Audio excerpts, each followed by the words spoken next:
हत्यारे ने मुस्कुराते हुए दोनों हाथों में पकड़े चाकुओं के साथ अचानक बेहद तेज गति से हमला किया, लेकिन सामने खड़ी लड़की याओ मेई ने केवल एक ठंडी सी नजर डाली और वही नजर हत्यारे को वहीं जड़ कर देने के लिए काफी थी। वो हिल भी नहीं पाया। अगले ही पल याओ मेई ने उसके हाथ से चाकू छीन लिया और उसे सीधे मौत के हवाले कर दिया। उसी समय एक काले गिरोह ने याओ मेई के दोस्तों का अपहरण कर लिया और बंदूक निकालकर उससे रास्ते की जानकारी पूछने लगा। तभी अचानक कुछ विशेष क्षमताओं वाले हथियारे प्रकट हुए। जमीन पर लकड़ी के टुकड़े पल भर में उड़ गए और चारों ओर तबाही मच गई। हालात तुरंत ही नरसंहार में बदल गए।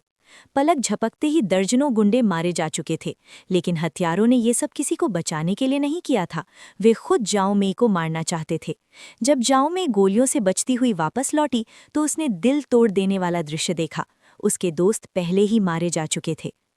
उसके साथी की आंखों में गुस्सा धधक उठा। वो विशेष सुरक्षा रखने वाले पुरुषों से तो लड़ सकता था, लेकिन उसने याओ मेई को बिल्कुल कमजोर समझ लिया था।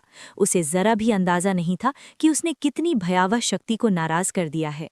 मुझे समझ नहीं आ रहा वो आखिर इतना मजबूत कैसे है। उसकी आवाज अभी पूरी भी नहीं हुई थी कि याओ मेई ने बस हल्की सी नजर उसकी ओर डाली। महिला हत्यारे की आंखें अविश्वास से फैल गईं।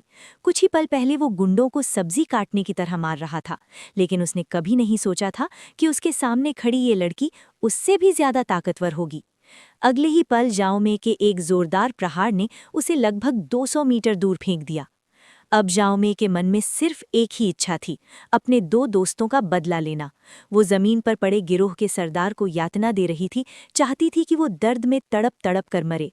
तभी पीछे से एक हत्यारे ने हमला किया, लेकिन याओ मेई ने बस हल्के से हाथ झटक दिया। महिला हत्यारा बिजली की तरह झपटा, लेकिन याओ मेई ने एक हाथ से उसका चेहरा पकड़ लिया। शांत नजर से उसे देखते हुए उसने अपनी मानसिक शक्ति से नियंत्रण किया। महिला हत्यारे का शरीर उसकी इच्छा के विरुद्ध मुड़ने लगा। वो स्तब्ध थी, बस देखती रह गई कि उसका ही कंधा उसकी ओर मुड़ रहा है। फिर याओ मेई ने उसे उठाकर सैकड़ों मीटर दूर फेंक दिया। उसी समय वो गिरोह वाला आदमी भी खड़ा हो गया। उसका टूटा हुआ हाथ तेजी से ठीक हो गया। उसे लगा कि अब वो फिर से लड़ सकता है। पिछली बार बस गलती हो गई थी, लेकिन जैसे ही उसने हमला करने की कोशिश की, वो हैरान रह गया। उसके चारों ओर की जगह और वो स्वयं किसी रहस्यमयी शक्ति से पूरी तरह जकड़े जा चुके थे। तभी याओ मेई ने शांति से पीछे मुड़कर देखा और हल्के से हाथ हिला दिया। याओ मेई महिला हत्यारे की ओर बढ़ी।